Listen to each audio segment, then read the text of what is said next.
we had a really great conversation about your history and your background, and I think it touches on so much of what we have talked about over the last 2 days. And I would love to get your perspective on a number of things, because you've seen what we're talking about firsthand as an entrepreneur yourself.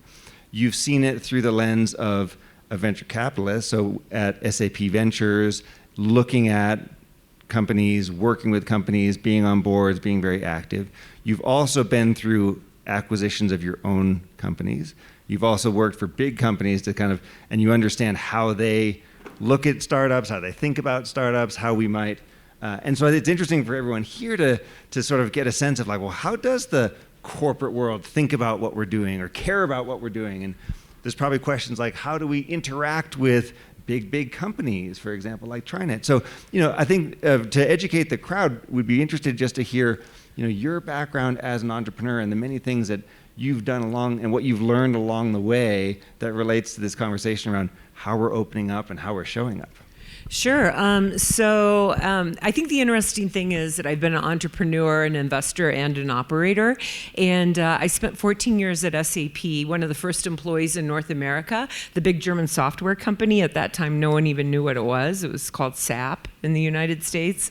And the last 5, I had operational roles, but the last 5, I ran the venture fund for SAP. So corporate VC, compared to some of the funds now, it was nothing, but it was at that time, it was, I think, close to 500 million. $500 million fund? Yeah, and just when corporate VCs were starting, and they invest for a whole variety of reasons, and then after that, I had stints at a couple of other companies, and I also had a small fund here called Vista Ventures with 2 other VCs. It was actually a majority woman owned fund, and then I started a company called Gridcraft, a data analytics company with 2 guys from Oracle right here in Boulder. I live in Boulder, and we sold it to Workday, the big HCM, human capital management software company, and now I'm at TriNet. And I've had a number of other jobs along the way, but I think it makes you, and I had a product now at TriNet, and I think it makes you a very an interesting product leader, because you've seen the business from all sides. You have an appreciation of how you get something up and running, how do you fund it, how do you think about it, and of course, so many of the things that we've talked about over the past, day and a half are applicable: building teams, being true to yourself, all those various characteristics. So I'm really curious. You had this experience at SAP Ventures, and curious about what that was like in terms of the companies you were working with. But then I'm extra curious about having seen this from one side of the table, your decision then to start a company, Gridcraft, with others, and what that process was like for you to say, hey, I'm going to go try this from the other side of the table right now. Yeah, so it's not easy. It is so not easy. And I just love the 2 women that were up here before talking about kindness and empathy. One thing I really ascribe to is assume the best in everyone. And I think that gets you far. And kindness. And the tough thing is, on the other side, for a lot of investors, I have a bias toward the region, the Rocky Mountain region, and the whole, it's all very much about give before you get, and connecting people to sources of money, to talent, building teams. And I've also been on the West Coast as a VC, and it's a different environment. It really is. And I just love the environment here. But I think it's tough when you start a company, and I started a company later in life. Most people start when they're much earlier. My 2 co-founders were really senior guys from Oracle. So you had 3 of us who brought kind of those life lessons, I would say, to the business, starting it at a much later age than many of the people that we worked with. And I think as you mature, you have a playbook kind of how these things are put together. And so the 3 of us came together and kind of used our playbooks to build the company. But I think definitely from my time at SAP and when I invested, just the importance of really having an appreciation for the companies that you're building. And someone this morning said, I think it was for Rasa, if you invest, you love the company, you love the product. And I in my personal... I love you, I want you to thrive. Yeah, that's it. I just love that. I think about that like when I'm buying a product or something in a store, and I certainly think about it when you're investing. And was that an actual mindset at SAP Ventures? I love you, I want you to thrive? Not with the Germans, no. So it wasn't. They might have been thinking that, but they had this. I actually relocated to Germany with SAP Ventures, and so it was different. To have a woman who was the head of a corporate venture fund, and I'm a connector and I'm pretty outgoing, and that's always been kind of one of my superpowers. And so it worked, but it certainly wasn't the typical, I think, German corporate VC mindset. And so, how did it feel when you were then in the trenches building Gridcraft? So what changed in your perception, or what changed in your inner world, if you will, when you were suddenly on that side of the table building things? Well, since I was a little bit later in my career, I knew it would come to this, but I never really thought it would come to that. You're the CEO, co-founder, but you're at Costco getting the snacks for all the engineers because you're the only one who's not on the tech side, So I liked it though. I love building teams. We had at Gridcraft, which was the company we sold to Workday, I was the only non-engineer, non-designer, non-engineer, so the only business person. So I was the money raiser, and that was my key number one job. My two co-founders, one was engineering, and the other one was ops. So he could pretty much do anything on the technical side. But we, I guess the thing that really stuck with me is, I'm from Kansas. And so even though I was a VC for a long part of my career, I take risk, but very measured risk. And there is nothing like putting yourself out there and raising money. And it is just the scariest thing when you have so little money. And we were funding a lot of it with our own money as well. And we were out there fundraising. And it is just, by nature, I'm an optimistic person, but it can be a really dark and frankly, scary time. And it's probably easier for me just because I know the product, inside out. I'm somewhat technical at the time we were building it, and I'm also really outgoing. But, you would just have some VCs just giving you a complete teardown about everything that was wrong with your plan, and, you're too wide, you need to go narrower, all that kind of stuff. But on the bright side, there were some moments that were just like magical. I'll never forget going to a lunch. I took the CTO with me to lunch, and he didn't speak very much, but very technical. And we had two guys there. Never in a million years did we think that they were going to ever fund anything. This was personal money. And hour after we left, we ended up getting $250,000. Out of the blue. So you get these bluebirds, but it takes so much time, so much effort, and you're really on the edge. Well, it sounded like you were pretty exposed. If you're doing this yourself, you're putting in your own money, you're obviously putting in your blood, sweat, tears, all of that, and then you're going around saying, hey, how do you like my baby? And a lot of people are saying, forget about it, we're not interested, yeah, and so on. And then you suddenly feel, wait a minute, wow. Yeah. Like, where's the empathy? But that's why the conversation this morning about money was so interesting to me, because the dynamic around money when you're starting a company, and co-founders and people are putting their own money in and, trying to stand it up however they can. For every individual you're working with on your team, there's usually a counterpart, a significant other on the other side.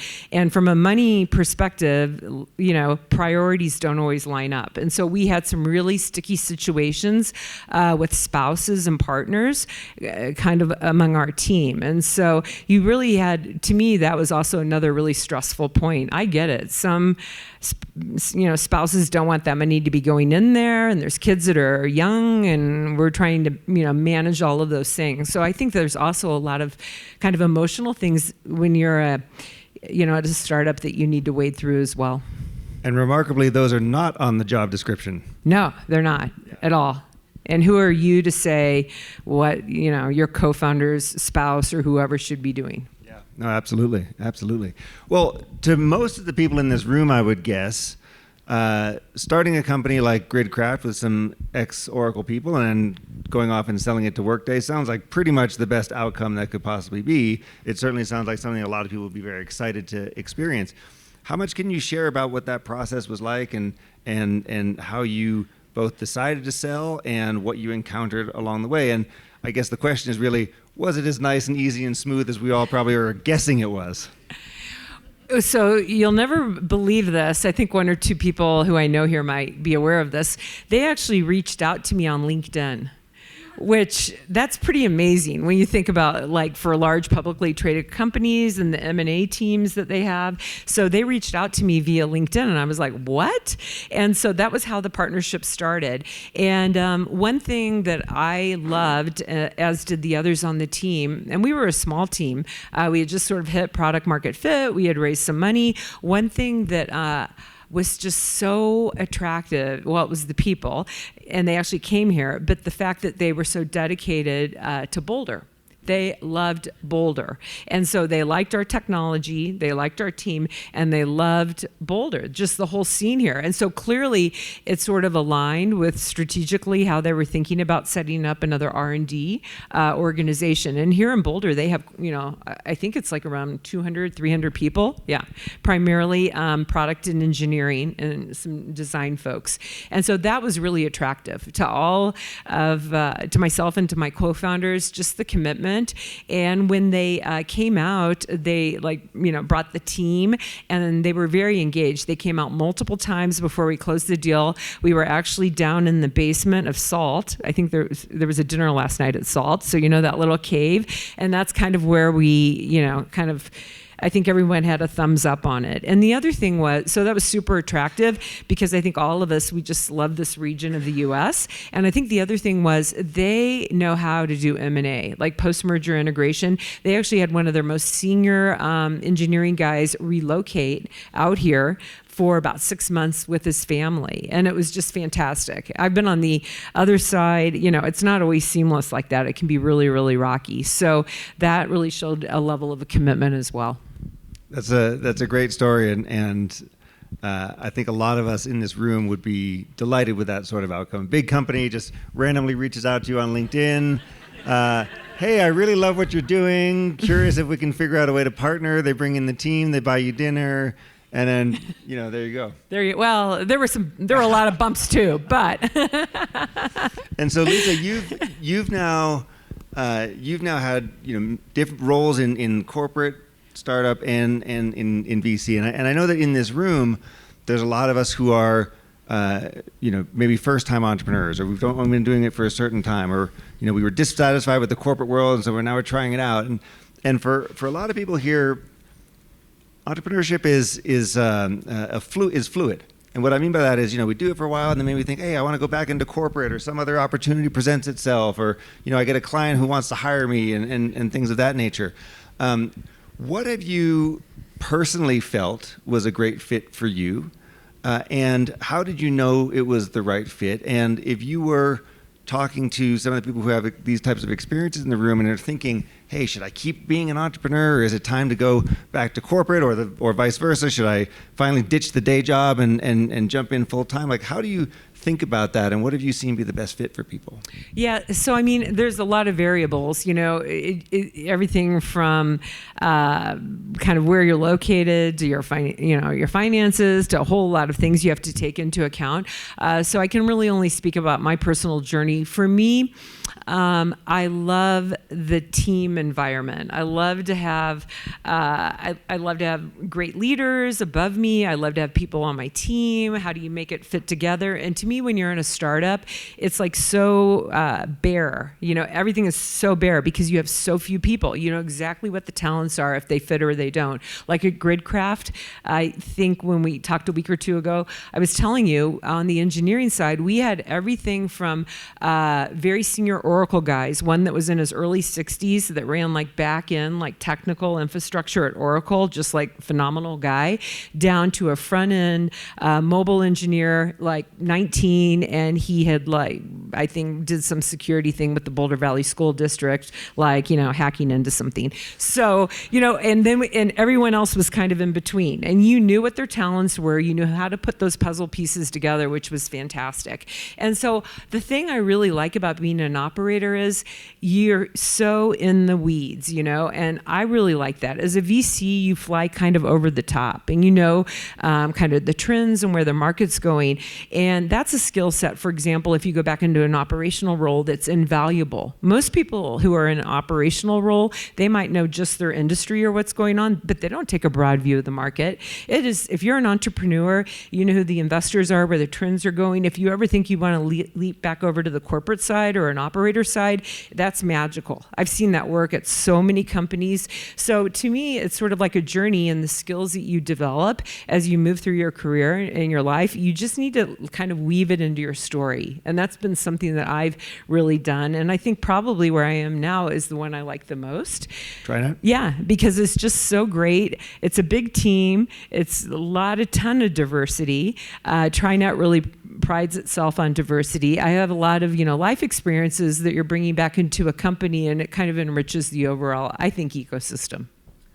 And so how did you find the TriNet chapter of your career? I found it, because I have a kind of a body of work now in the human capital management space. And so TriNet slightly... Did they find you on LinkedIn too? Nah, slightly different, but... But I like the space because when you're building that kind of software, like it's really cool to work. And I think at an HCM company like a Workday or a TriNet or a Zenefits, which is where I was before, because you're like a practitioner, like everyone, the software, and it's a fun thing. And you have like a CHRO, and she's a practitioner, or he is, and I can go and talk and test products. I really like products that you can touch, use, and really understand and like consume. Great. Well, last question that's popping up for me is, in your experience, and this is more related to the theme of the conference, as we're thinking about, the journeys that we're on and trying to be more aware and conscious as entrepreneurs, in your time on the investor side, did you see this really work? Or more likely, potentially, did you see a time when there was a lot of unconscious behavior or destructive behavior, unhelpful behavior on the part of a CEO or a team that you saw get in the way of their success? Yeah, I saw both ends of those barbells. Yeah, and you can look at some of the companies I've been in the past, and you can read about it too. So I've seen it on both ends of the barbells. What I would say are the best when I was on the VC side, the best entrepreneurs in my mind are the ones who really are mindful, because you can tell that they're there because they value and they understand what they are doing, and that makes them tell a better story. And so much of being an entrepreneur, working with early customers, working with your board, working with investors, it's all about storytelling and kind of putting those pieces together. And if you're not authentic and really believing in what you do and have an appreciation for that, I think it's really hard to fake that. And so I think that makes a much better entrepreneur when they're grounded in the set of values and kind of where they're going. Like we were talking about today, who am I becoming? And how I weave that into the story of my career. Great. Yeah. Honestly, I think storytelling is a huge part of success when you're a very early stage company.